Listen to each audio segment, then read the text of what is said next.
Eu sou Mário Persona e essas são as respostas que eu dei aos que me perguntaram sobre a Bíblia. Você escreveu perguntando o que eu acho do Evangelho de Judas. Eu vou usar a antiga piada que dizia assim: não li e não gostei. As novidades sempre nos atraem e não poderia ser diferente com o Evangelho segundo Judas, que acabou virando capa de revista e fez alguns mais apressados concluírem que toda a história da fé cristã precisasse ser reescrita. Até aqui, eu e milhares de outros cristãos aprendemos sobre Jesus, sua vida e sua obra através de 4 evangelhos: Mateus, Marcos, Lucas e João. Os 4 são unânimes em afirmar que Judas foi um traidor, não um mártir que tenha morrido por uma causa que só ele e o seu mestre conheciam até ali, como parece alegar esse suposto evangelho de Judas que desenterraram em algum lugar. Tudo o que nós sabemos de história é o que alguém registrou. E não há como voltar ao passado para constatar se foi assim ou não. Nós nos baseamos nos registros que outros deixaram. Nós podemos, isso sim, contestar os registros, quando nós temos outros mais fidedignos. Bem, nós temos 4 evangelhos que nos falam de fatos acerca de Jesus, além de um grande número de cartas dos primeiros discípulos.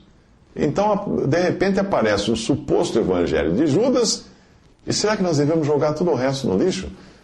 Todos esses outros documentos que nós temos, não só as cartas dos apóstolos, mas também toda a correspondência dos cristãos do primeiro século? Vamos observar um pouco o que nós já temos, ou seja, os 4 evangelhos.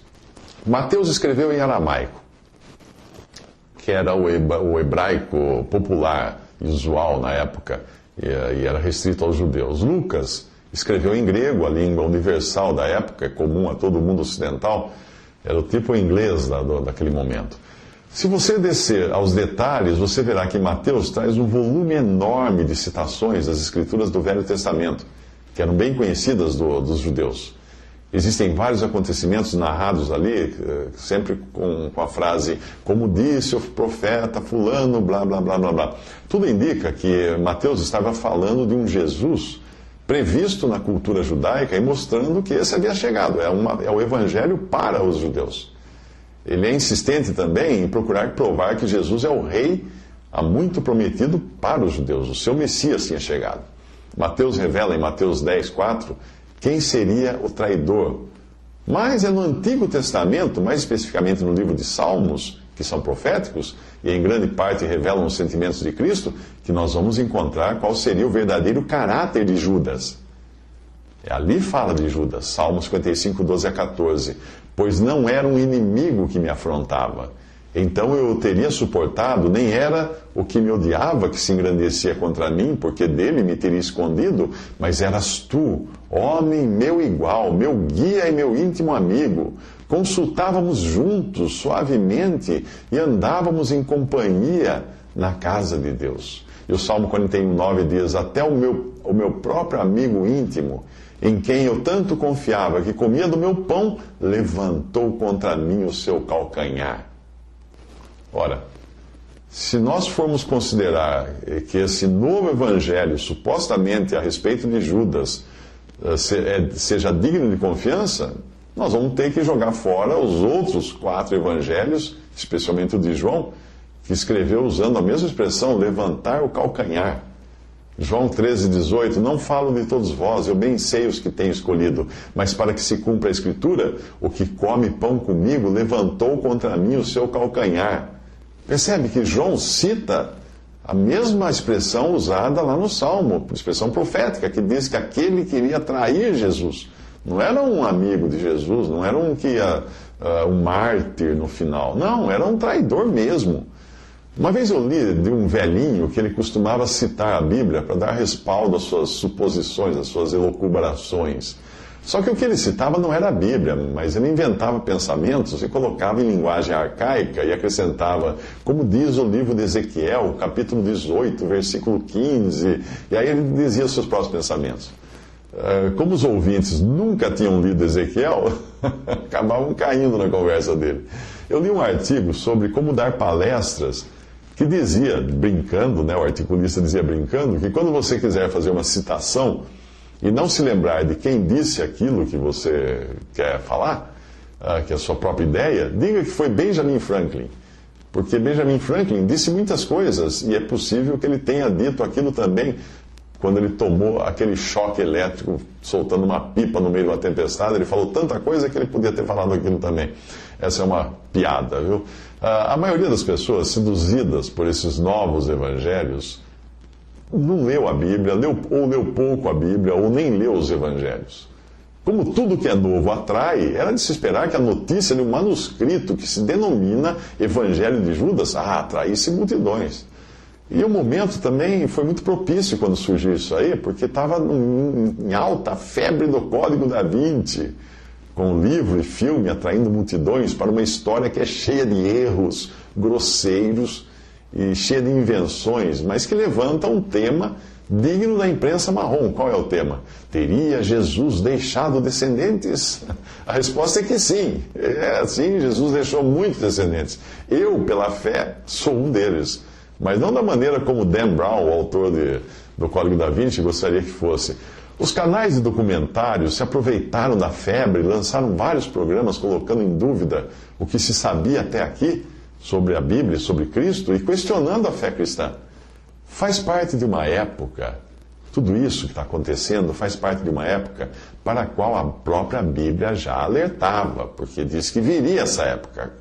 Como que a Bíblia alertava? Dizendo assim: o Espírito expressamente diz que nos últimos tempos apostatarão alguns da fé, dando ouvidos a espíritos enganadores e a doutrinas de demônios, porque virá tempo em que não suportarão a sã doutrina, mas tendo comichão, tendo coceira nos ouvidos, amontoarão para si doutores conforme as suas próprias concupiscências e desviarão os ouvidos da verdade, voltando às fábulas. 1 Timóteo 4, de 1 e 2 Timóteo 4, 3.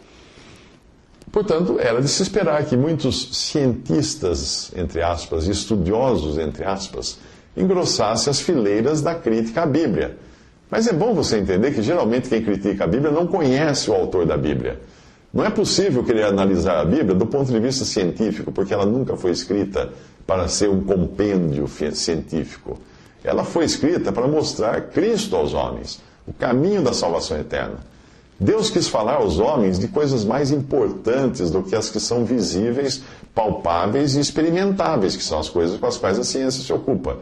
Em 2 Coríntios 4,18 diz: não atentando nós nas coisas que se veem, mas nas que se não veem, porque as que se veem são temporais, e as que se não veem são eternas. Existe quem alegue que é impossível ter certeza dos textos da Bíblia, já que as traduções que hoje nós temos não foram feitas dos originais, mas de cópias existentes, às vezes até alguns séculos após a data em que os originais tenham sido escritos. Realmente, hoje não existe um manuscrito original daquilo que nós conhecemos como os livros que compõem a Bíblia. E Deus talvez tenha até decidido que fosse assim, porque senão essas páginas originais hoje estariam sendo motivo de romaria a alguma catedral em algum lugar aí, para as pessoas ficarem beijando um altar contendo as páginas originais do manuscrito, como fazem com tantas outras relíquias, ditas relíquias do cristianismo. Hoje nós temos cópias segundas, terceiras, décimas, etc. E quanto mais longe a cópia estiver do original, obviamente, isso não tem como evitar, ela está mais sujeita a erros. Mas veja, por exemplo, o livro de Isaías, que nós temos hoje no Antigo Testamento da Bíblia, que todo mundo cristão e hebreu utiliza. Esse livro de Isaías, de nossas Bíblias, que vendem na livraria, ele foi traduzido de um manuscrito bem posterior a Isaías. E bem posterior até a Cristo, porque Isaías viveu 700 anos antes de Cristo. Porém, quando descobriram manuscritos de Isaías em 1947, numa caverna ao lado do Mar Morto, esse que descobriram ali era muitíssimo mais antigo do que esse que é usado nas nossas Bíblias. Aí foram comparar, adivinha o que aconteceu? É idêntico. O cuidado dos copistas era tamanho que hoje existem manuscritos que trazem na margem uma mancha de tinta que foi depois repetida em outros manuscritos, a mancha de tinta. De tanto cuidado que eles tinham de não alterar. Geralmente quem diz que a Bíblia que nós temos hoje foi alterada, não mostra então qual é a anterior, que é a original, porque para Para você dizer que algo foi adulterado, é preciso você ter o original, ou uma cópia anterior, não é? Já viu alguém mostrar essa cópia anterior? Você fala assim, essa nota de R$100 é falsa. Tá bom, me mostra a verdadeira, eu quero ver. Vamos comparar com a verdadeira. Não existe mais verdadeira, então como é que você vai dizer que é falsa? Esses defensores da originalidade que descobriram isso, que a Bíblia é falsa, errada, foi adulterada, eles deveriam então trazer a público a cópia fiel que eles certamente devem possuir, para benefício de todos, deviam trazer a público, não é? Mas a grita geral é de que o Vaticano tem trancado a verdade às 7 chaves. Em parte, essa é a tese também do Dan Brown, no Código da Vinci. E o Vaticano teria nos seus cofres trancado os originais e só entregou para o público uma versão de acordo com seus próprios interesses.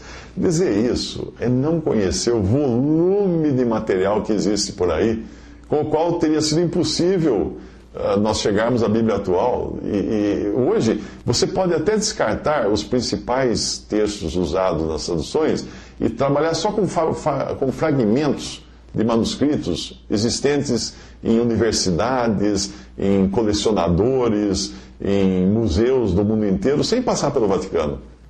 Provavelmente você vai conseguir uma Bíblia inteira, só baseada nesses. Então, essa história de que o Vaticano escondeu a Bíblia verdadeira é uma bobagem muito grande. Só para você ter uma ideia, veja alguns dos manuscritos mais importantes que hoje existem fora dos muros de Roma. Existe um manuscrito de chamado John Ryland, que ele é do ano 130 depois de Cristo, na biblioteca John Ryland, na Inglaterra. Existe o papiro Chester Beatty, no museu Chester Beatty. Esse papiro é datado do ano 200 depois de Cristo. Ele está em Dublin, que é um trabalho em sociedade com a Universidade de Michigan.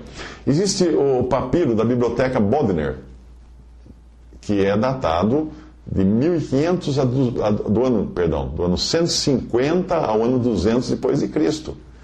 Existe o Código Sinaítico no Museu Britânico, que é datado do ano 350 depois de Cristo.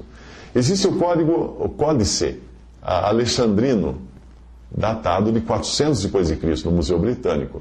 E ele contém quase toda a Bíblia em grego e foi escrito no Egito, 400 anos depois de Cristo. Existe o Códice Efraímico, de 400 depois de Cristo, na Biblioteca Nacional de Paris. Existe o Códice Beza, de 450 depois de Cristo, na Biblioteca de Cambridge. Existe o Código Washingtoniano, o Friericano, datado de 450 a 550 depois de Cristo, que está em Washington, nos Estados Unidos. Agora, quanto aos apócrifos, como esse recente Evangelho de Judas e outros que já eram conhecidos há séculos, o critério da sua exclusão do cânone é muito simples. Eles são incoerentes com o volume todo dos livros mais conhecidos e que contém maiores provas de originalidade. Você já leu algum apócrifo? Experimente ler um. Eu li um Evangelho de João apócrifo. Sabe o que ele ensinava a fazer? Ele ensinava a fazer, ele mostrava ali, supostamente, né, que Jesus ensinava a fazer lavagem intestinal. Quando você lê um apócrifo, você percebe claramente o seu caráter de ficção, de alguém que escreveu um monte de bobagem e colocou isso como se fosse real. O problema não está com os apócrifos, que podem ter sido escritos por pessoas até que acreditavam piamente no que elas escreviam, ou eram apenas os ficcionistas da sua época. O problema está com os críticos da Bíblia, isso porque eles não conseguem entender a Bíblia. Só existe um meio de entender a Bíblia, e não é com a mente natural do homem. É preciso fazer um download de um plugin muito especial, senão não vai funcionar, senão ninguém entende a Bíblia. Que plugin é esse? 1 Coríntios 2,14. O homem natural não compreende as coisas do Espírito de Deus porque lhe parecem loucura, e não pode entendê-las porque elas se discernem espiritualmente. Tudo começa recebendo esse plugin, que é o Espírito Santo. Quando você crê em Cristo como seu Salvador, você recebe o Espírito Santo. Se uma pessoa não crê no autor da Bíblia, não vai crer na Bíblia e vice-versa. Tampouco ela vai crer na vida e obra de Jesus, e muito menos nos seus milagres, na sua ressurreição. A falta desse elemento, a fé e o Espírito Santo, desses elementos, fé e Espírito Santo, compromete o entendimento de todo o resto da Bíblia. Se eu dissesse a uma pessoa que vivesse há 100 anos atrás, que o oxigênio, que é o combustível hoje usado nos foguetes, é capaz de levantar centenas de toneladas e levar centenas de toneladas para o espaço, você acha que essa pessoa iria acreditar em mim hoje? Naquela época, 100 anos? Ou se há 1000 anos, ou 2000 anos, sei lá, eu dissesse que carvão misturado com enxofre e salitre teria o poder de desmontar uma montanha inteira, porque essa é a fórmula da pólvora, né? Ninguém iria acreditar em mim. Imagina, carvão, aquilo que tem no fogão, né? Enxofre, que se encontra na base de vulcões, salitre, que se encontra até nas fezes das galinhas. Imagina que vai desmontar uma montanha. Tente explicar a um índio que nunca veio para a civilização que você conseguiria levantar toda a aldeia dele usando o próprio ar que eles respiram. Tente explicar isso para ele. Ele vai entender? Não, porque ele não sabe o que é o poder do ar comprimido, não é? O poder das máquinas hidráulicas. Todos esses são elementos simples, porém que são usados hoje em foguetes, bombas, sistemas hidráulicos. Existe um barril de conhecimento associado a eles para eles poderem funcionar. Então não queira julgar a fé pela ótica de quem tenta usar a fé para ganhar na loteria ou para fazer um bom negócio. A fé de que a Bíblia está falando é aquela que tem Deus virando a manivela nos bastidores. Alguns têm dificuldade em crer que a Bíblia seja a palavra de Deus. Se ela não for, deve então ser rejeitada completamente, não serve nem para acender fogo. Porque não existiria, se ela não fosse a palavra de Deus, não existiria um livro mais pernicioso, mais ímpio do que este que afirma ser a palavra de Deus. Você tem uma Bíblia na sua casa? Se ela não for a palavra de Deus, tire logo da sua casa antes que ela vá contaminar a sua família inteira. Vai ser perniciosa, vai ser mentirosa, vai ser vil para toda a sua família. Será pior do que qualquer invenção humana, porque ela está ensinando as pessoas enganos, porque diz que vem de Deus. Mas, se a Bíblia for a palavra de Deus, então a sua responsabilidade é crer no que ela diz e render-se a Cristo Jesus como seu Senhor e Salvador para receber o Espírito Santo de Deus e entender o que Ele fala na sua palavra.